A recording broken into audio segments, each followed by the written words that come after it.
Good morning, Mikey here from the Knitting Crowd, getting an extra little bit of kitty love today, and got a really kind of a serious video today on trying to find self-help on YouTube when it comes to your knitting. Yeah, it could have been self-help for other things when it comes to me. So I find with myself, because I'm so new to knitting, is that I will see an abbreviation in a pattern and then I will go on YouTube, bang it into the search, find a host, somebody like me or somebody else, and then you go and do this step and then your stitches are off. And one of the things that I've learned in knitting so far is that what you see in the self-help may not actually apply to the pattern, because the pattern may have the steps already listed in the pattern itself. So I want to show you a little example that I've been working with, and I want to show you the difference between what you can find online versus what the pattern is saying. So I tried to explain this as best I can. This is take number 4. I'm struggling. So what it is, this pattern was the one giving me a hard time. It was really awful. And it is a great pattern. It's easy to follow, but what was happening is that I'm so literal with the writing is that sometimes I get confused, which is pretty much every day, every hour. And what happens here says K27, knit 27, then slip stitch 1, and I look and say, okay, it's slip stitch knitwise, which I understand.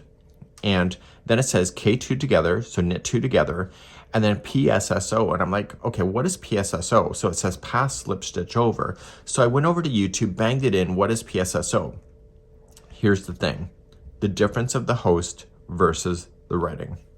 So what I was doing is that I was knitting 27, slip stitching 1, and then I put K2 together, so knit 2 together, and then PSSO. And here is where I followed the host on what they did. So then they pass the slip stitch over, right? And then knit the next one, and then they pass the slip stitch over top of that knit one. But here, the way that Yarnspirations is explaining it in the abbreviations, it doesn't give what that host did. It just says pass the slip stitch over. So here in Yarnspirations, you'll find is that the instructions and stuff like that is already spelled out in the pattern itself. And it was already spelled out. So it was slip stitch 1, just like the host showed. The host showed that they were knitting the next one. In this case, Yarnspirations is telling you to K2 together, and then they're telling you to pass the slip stitch over.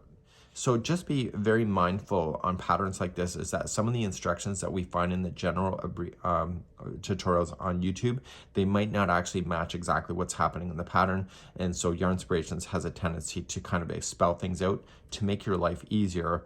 So those generic tutorials are great, but sometimes they don't actually apply to the pattern itself, because the pattern is written in a unique way, just like you see here. So hopefully that's helpful for you. That's it for now. Have a great day.